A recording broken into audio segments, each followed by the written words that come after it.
আওয়ামী লীগের লোকজনকে প্রশিক্ষণ দিয়েছে, কেউ কেউ বলছে কোনো গণমাধ্যমে পেয়েছে 2500, কেউ কেউ বলছেন যে 8000 লোককে প্রশিক্ষণ দেওয়া হয়েছে। আগামী 5-6 দিন কি হতে যাচ্ছে? আপনিও কি মনে করেন যে কিছুই হবে না? বাংলাদেশে একসময় তো আওয়ামী লীগ ফিরে আসবে, এবং আমার ধারণা এই বর্তমান যে নেতৃত্ব আছে, যে করাপ্ট লিডারশিপ যারা আছে, এদের নিয়েই ফিরে আসবে। এবং এই আসার পেছনে সবচেয়ে বড় ভূমিকা রাখবে ডক্টর ইউনূস নিজে। আর এতজন লোককে একটা মেজর প্রশিক্ষণ দিচ্ছে, কোথায় দিচ্ছে? মানে দিছে কি ক্যান্টনমেন্টের মধ্যে না কোথায়? বলছে একটি প্রাইভেট কনভেনশন সেন্টারে। এইগুলি হলো গিয়ে আপনার মানে আরেক মানে আমি মনে করি জানেন, মানুষের মধ্যে একটা উত্তেজনা তৈরি করা, উত্তেজনা তৈরি করার জন্য কিছু ইস্যু লাগবে। বাংলাদেশের বাস্তবতাটা আপনাকে খেয়াল করতে হবে। আওয়ামী লীগের 700-800 লোককে প্রশিক্ষণ দেয়, এই লোকগুলো কোথায়? বাংলাদেশে কি এত সহজ?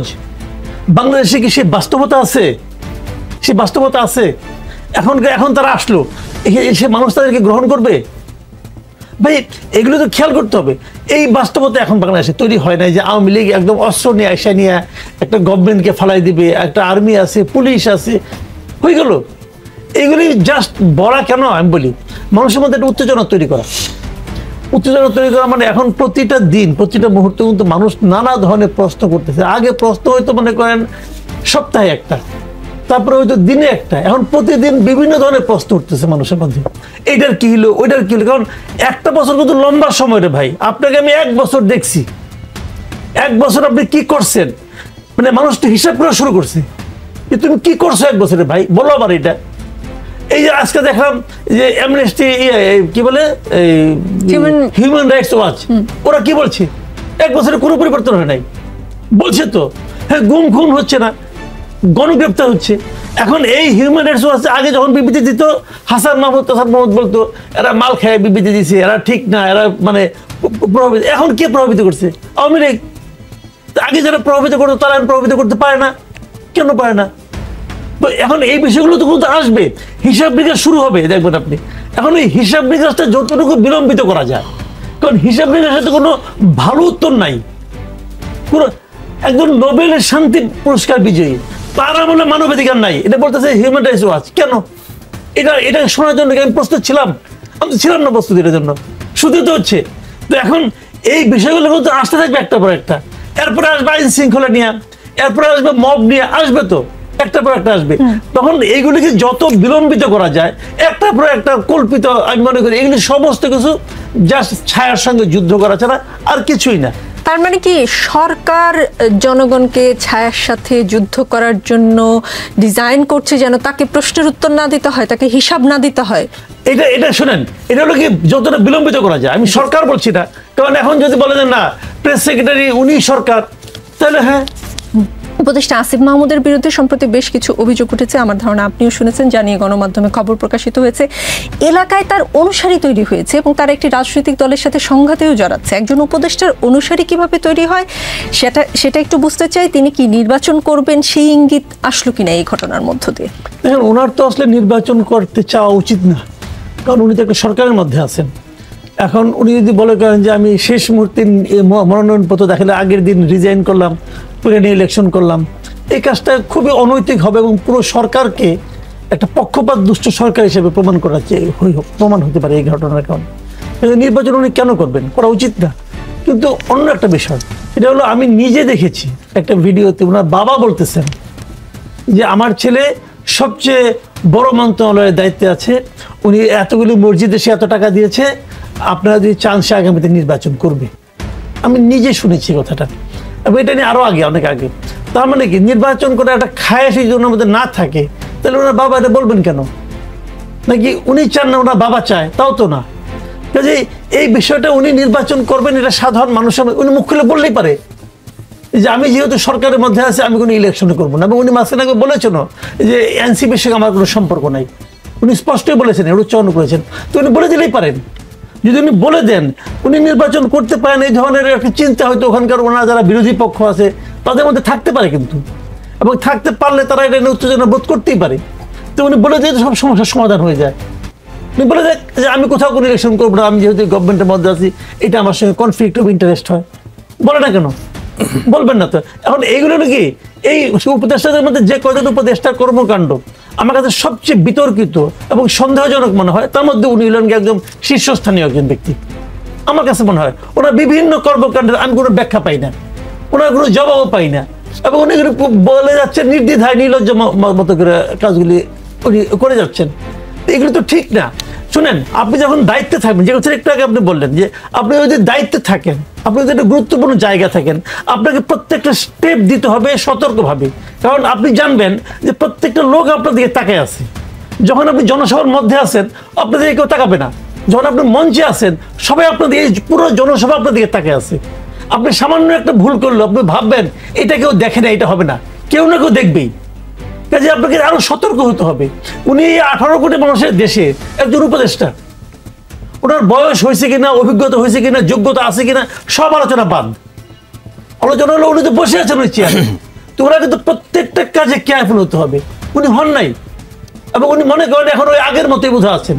ভাই সেটা তো হলো না, আগের মতো আছেন, আগের মতো একসময় হয়েও যাবেন, কোনো সমস্যা নাই, কিন্তু সতর্ক থাকতে হবে যতদিন আপনি এখানে আছেন। কিন্তু এই সমস্ত, এই দেখেন এত এলাকায় এত উপদেষ্টা আছে, এত কিছু আছে, ওনার এলাকাতে ঝামেলা হচ্ছে কেন? আর কোথাও বিএনপি ক্যান্ডিডেট নাই? এই আক্তার হোসেন একজন আছে, তার এলাকায় অন্য কোনো পলিটিক্যাল পার্টি নাই? আছে তো, নাই যে আছে। ওনার এলাকায় অন্য কোনো পার্টি নাই, হান্নান মাসুদ আছে, ওনার এলাকায় বিএনপি কোনো ক্যান্ডিডেট নাই, ওখানে তো হয় না। ওনার এখানে হয় কেন? হয় কেন? ওনার আচরণগত কিছু সমস্যা আছে। প্রধানমন্ত্রী শেখ হাসিনা 2024-এর গণহত্যার সরাসরি নির্দেশদাতা। বিবিসি, আল জাজিরা তথ্যচিত্র বানিয়েছে। তারা দেখিয়েছে শেখ হাসিনা আন্দোলনকারীদের প্রাণঘাতী অস্ত্র ব্যবহার করে হত্যার নির্দেশ দিয়েছেন। আওয়ামী লীগের কর্মী সমর্থকরা অনেকেই বলেন দলটির এবং নেতৃত্বের ভুল হয়নি, তারা ষড়যন্ত্রের শিকার। তাদের অনুতাপ অনুশোচনা নেই কেন? এই প্রশ্ন করেন যারা। তাদের জন্য আপনার কাছে কোনো উত্তর আছে কিনা? এখানে দুটো জিনিস আমি মাঝে মাঝে বলি, বুঝছেন, বাংলাদেশে একসময় তো আওয়ামী লীগ ফিরে আসবে, এবং আমার ধারণা এই বর্তমান যে নেতৃত্ব আছে, যে করাপ্ট লিডারশিপ যারা আছে, এদের নিয়েই ফিরে আসবে। এবং এই আসার পেছনে সবচেয়ে বড় ভূমিকা রাখবে ডক্টর ইউনূস নিজে। ডক্টর ইউনূস যে সমস্ত কাজকর্ম করতেছেন আওয়ামী লীগের ব্যাপারে, এটা আওয়ামী লীগকে ফিরে আনার ব্যবস্থা করতেছেন। এই আওয়ামী লীগ একটা রিফাইন্ড হতে আসতে পারতো, মানে এই নেতৃত্বকে বাদ দিয়ে আওয়ামী লীগ আসতে পারতো, কিন্তু সেই জায়গাটা বন্ধ করে দেওয়াতে এখন এদেরকে নিয়ে আওয়ামী লীগ ফেরত আসার একটা ব্যবস্থা হয়েছে। দেখেন শেখ হাসিনা, ওনার যে পুরা মন্ত্রী পরিষদ, ওনার যে সেন্ট্রাল কমিটি আওয়ামী লীগের, এই প্রত্যেকটা লোক এই দেশটাকে ধ্বংস করছে। আমি এই প্রত্যেকটা লোকের মধ্যে একজন লোককে আমি কিন্তু মানে বেনিফিট অফ ডাউট দেবো না। এই প্রত্যেকটা লোককে যদি আপনি মানে বাদ দিতে পারতেন, যে এই প্রত্যেকে বাদ দেওয়া দরকার নাই, তোরা বেটা আওয়ামী লীগ কর, কিন্তু জেলে যা আগে। তুই যে অপকর্মগুলি করছো তার জন্য তোমার শাস্তি হবে। কিন্তু এই জিনিসটা যদি কনফার্ম করা যেত, তাহলে এরা কি করবে? আওয়ামী লীগ করে এদের কেউ নিত না, এই সমস্ত পচা মালকে কেউ নিত না ভাই। আওয়ামী লীগের লোক কিন্তু তাদেরকে নিত না। আওয়ামী লীগ যে কথাটা বললো রানি, যে এই দেশে আওয়ামী লীগ অনেক লোক করে, মানে কোটি রূপে লোক আওয়ামী লীগ করে এই দেশে। সেই লোককে যারা আওয়ামী লীগকে হয় আওয়ামী লীগের সমর্থক কর্মী অথবা আওয়ামী লীগকে ভোট দেন, সেই লোকগুলির কাছে কিন্তু এই যে সামনে তার যে নেতৃবৃন্দ যারা নাকি নেতৃত্ব দখল করেছিল, তাদের প্রতি কিন্তু তাদের ঘৃণা আছে। এই ঘৃণাটাকে প্রকাশ করার সুযোগই দেওয়া হয় নাই। তারা কি করছে কি, এই আওয়ামী লীগের একদম ইউনিয়ন পর্যায়ে ইউনিয়ন কমিটির হচ্ছে সমাজ কল্যাণ সম্পাদক, তারা নিয়ে জেলে ঢুকানোর জন্য তার এই 200-300 মামলার মধ্যে ঢুকাই দেওয়া হয়েছে। এতে কি হয়েছে? সে তো নিজে নিরাপদ বোধ করতেছে না। সে মনে করতেছে যে শেখ হাসিনার যে দোষ আমারও সেই দোষ, তাহলে আমি তাকে নিয়ে চলি। এখন তো তাকে নিয়ে ফাইট করতেছে। এখন এতগুলি লোক যারা ফাইট একসঙ্গে করে, এর ফলে একদিন আসবে এবং সেটা খারাপভাবে আসবে। এটা আমরা চাই নাই। আমরা চেয়েছিলাম, আমি বললাম যে একটা বিরাট সুযোগ ছিল, যে কথাটা ও বলতেছে যে আপনার একটা রিকনসিলিয়েশনের একটা সুযোগ ছিল, কিন্তু সেই সুযোগটা আমরা হাতে ধরে নষ্ট করছি। আপনি একটা দেশকে মানে একটা জাতিকে বিভক্ত করে আপনি অগ্রসর করতে পারবেন না। এখন জাতিকে বোঝাতে হবে যে তুমি যে কাজটা করতেছো এই কাজটা খারাপ, তুমি খারাপ না, কাজটা খারাপ, সেই কাজটাকে তারা বাইকে আনতে হবে। আপনি তারে নিয়ে ঢুকাচ্ছেন জেলের মধ্যে, তো সে কি বলবে আমি খারাপ? কিন্তু স্বীকার করবে না। যে কারণে তারা কিন্তু আপনার ঠেলতে ঠেলতে একদম দেয়ালের পিছনে আটকে দিচ্ছেন। সে কি করবে এখন? সে তখন তার ওই নেতাকে নিয়ে আসার চেষ্টা করবে। তো এই জায়গাগুলোতে ভুল হয়েছে। আর যে জিনিসটা বলেন আপনি ওই যে মানবাধিকারের ব্যাপারে, দেখেন এই যে মামলাগুলো, যে গয়রহা মামলা হয়েছে, ওখানে একজন লোকের মামলার কথা উল্লেখ করা হয়েছে, আতিকের কথা, উত্তরের মেয়র। তার বিরুদ্ধে যতগুলো মামলা হয়েছে 36টা মামলায় দেখা গেছে সে দেশেই ছিল না। তো এইগুলি যখন করা হয়, এগুলি করতে দিলেন কেন আপনি? আসিফ নজরুল একটা দায় সারা বছর বক্তব্য দিয়েছে যে লোকে যদি বিক্ষুব্ধ লোকে যদি মামলা করে আমি কেমনে ফিরাবো? আপনি ফিরাবেন না, আপনি অ্যাকশন নেবেন না। আপনি একটা ঘটনা বলে আপনি যেটা এখান পান না, ওনার বিরুদ্ধে একটা মামলা হলো, হওয়ার পর উনি কি করলেন, উনি প্রতিবাদ করলেন, উনি একটু ভোকাল লোক, ওনার সঙ্গে আরো দুজন লোক প্রতিবাদ করলেন। ওই বাদী কি বললো, আমি যেটা এখান পান নাকি চিনি না তো। ওরা আমাকে বলছে নাম লিখতে, আমি নাম লিখছি, ওরা কারা সে তো তাও চেনে না কারা, বলে কি যে বিএনপি এবং জামাতের আইনজীবীরা বলছে আমাকে। Okay fine. তারপর সে কি করলো, একটা আবেদন করে যেটা এখান পান্নার নামটা প্রত্যাহার করলো, যাকে সে চেনে না তার নাম সে প্রত্যাহার করলো। এখানে দোষীটাকে, দায়ীটাকে, সরকারের কাকে ধরা উচিত ছিল? ওই যে দুই আইনজীবী যারা তাকে যে মামলাটা করাইছে, এই বাদী তো কোনো খবর রাখে না ভাই। দুষ্ট তো ওই দুইটা, ওই ক্রিমিনাল গুলিকে ধরতে পারছেন? ধরেন নাই। এখন যদি যেটা এখান বানানো আমি হইতাম অথবা আপনি হইতেন, আমার আপনার কথা কে শুনতো রে ভাই? আপনার তো পাবলিক, যাইতেন জেলে অথবা উকিলের পিছিয়ে পিছিয়ে আপনি ঘুরতেন। তো এই জায়গাগুলি ভাই সরকারের দায়িত্ব। মনে রাখবেন, একটা দেশে সবচেয়ে পাওয়ারফুল মাস্তান বলেন সেটাও সরকার, সবচেয়ে পাওয়ারফুল অস্ত্র বলেন সেটাও সরকার। সরকারের উপরে কোনো ক্ষমতা আছে কারো? সরকার যদি বলে আমি কি করব, আরে বাপ রে বাপ, আপনি কিছু করবেন না, তো ওরা যেটা করে ওটা থামাতে পারেন না কেন? এগুলো ঠিক না। যে মামলায় শেখ হাসিনা, আমি একটা ছোট্ট উদাহরণ দিয়ে বলি, অনেক উকিল আমাকে বলছে, অনেকে আমার পরিচিত অনেকে আছে, যে মামলায় শেখ হাসিনা আসামি, সেই মামলা যদি 135 জনকে গ্রেপ্তার করা হয়, কেউ জামিন পাবে না। এই ধরনের একটা মৌখিক অর্ডার গেছে এবং জামিন দেয় না। আমার কাছে অনেকে আসছে, আমি ভাই এই মামলায় কি শেখ হাসিনা আসামি করা হয়েছে? হ্যাঁ, শেখ হাসিনা আসামি। আমি জামিন পাবেন না আপনি। আমাকে একজন বলছে এবং তারপরে মিলিয়ে মিলিয়ে দেখতেছি পায় না। এটা কি কারণে পাবে না? শেখ হাসিনা ওখানে 292 জন আসামি আছে, এটা হইল না ভাই। এইটা কি মানবাধিকার লঙ্ঘন না? তার মানে হিউম্যান রাইটস ওয়াচের যে প্রতিবেদনের সত্যতা, হ্যাঁ সত্যতা আপনি পাচ্ছেন।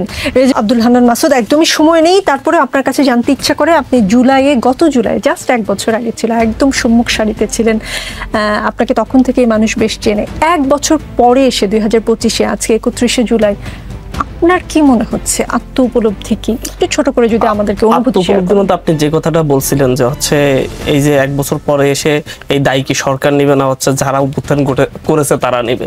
আমার মনে হচ্ছে যে হচ্ছে এখন 1 বছর পরে এসে যেভাবে আমাদের দিকে আঙ্গুল তোলা হচ্ছে, মনে হচ্ছে যে আমরা অভ্যুত্থান করে দোষ করেছি, এই কারণে আমাদেরকে এই অবস্থা করাচ্ছে। কারণ আমরা অভ্যুত্থানের পর কিন্তু ক্ষমতা নিজেরা কুক্ষিগত করি নাই। আমরা ডক্টর ইউনূস স্যারকে দিয়েছি, আসিফ নজরুল স্যারকে দিয়েছি, আমরা হচ্ছে মেজর জলিল ওটার নাম হচ্ছে, আমরা উপদেষ্টাদের হাতে দিয়ে দিচ্ছি, মুরব্বীদের হাতে। সেই মুরব্বীরা যদি আজকে এসে যদি এখন এসে বলে যে 1 বছর পরে যদি এই রাষ্ট্রটাকে গঠন করতে না পারি তাহলে কঠিন অবস্থা হবে, গঠনের দায়িত্ব তো আপনাদেরকে দেওয়া হয়েছে। দীর্ঘদিন যাবৎ আওয়ামী লীগের যেই কথাটা বারবার 1 বছর পরও আসতেছে, আওয়ামী লীগ তো রাজনীতি করবে না, বাট বাংলাদেশের নাগরিক তো রাজনীতি করবে। আমরা বলছি যারা আওয়ামী লীগ ফ্যাসিস্ট হয়ে উঠছে তারা রাজনীতি করে না, বাংলাদেশের নাগরিক তো রাজনীতি করবে। সন্ত্রাসীদেরকে আপনি আইনের আওতায় আনতে পারেন নাই, বিচার আওতায় আনতে পারেন নাই। আপনি শাম্মী আহমেদের গুলশানে প্রশ্রয় দিয়েছেন, শাম্মী আহমেদের বাসায় এই জন্য সাদাবাজি হইতে গিয়েছে। আপনি যদি তাকে কারাগারে রাখতেন, তার বাসায় সাদাবাজি হইতে যাইতো না। আপনি যদি হচ্ছে, এবং যারা সাদাবাজি করতেছে, আপনি দীর্ঘ 1 বছর ধরে কতজন সাদাবাজকে ধরছেন? একটা কথা আমাকে একদিন বলতেছিলেন যে হচ্ছে বাংলাদেশের রাজনৈতিক দলগুলা বলে না আমরা ক্ষমতায় আসলে 2 কোটি 3 কোটি আমরা কর্মসংস্থান সৃষ্টি করবো, আসলেই করে। কারণ রাজনৈতিক দলগুলা মোটামুটি যে সাদাবাজের উপর নির্ভর করে 3-4 কোটি মানুষের কর্মসংস্থানের সিস্টেম। যদি বাস স্ট্যান্ডের সাদাটা না তুলে, তাহলে সেখানে যে 10 জন মিলে সাদা তুলে, সেই 10 জনের পরিবার চলবে না। আগে আওয়ামী লীগের নেতা কর্মীরা এরকম 3 কোটি নেতা কর্মী আওয়ামী লীগের এটার উপর নির্ভর করে চলতো, এখন বিএনপি, জামাত বা এনসিপির হবে। আপনি সেই পয়েন্টটা বন্ধ করতে হবে। রাজনৈতিক দলগুলোর রাজনীতিক সংস্কার দরকার।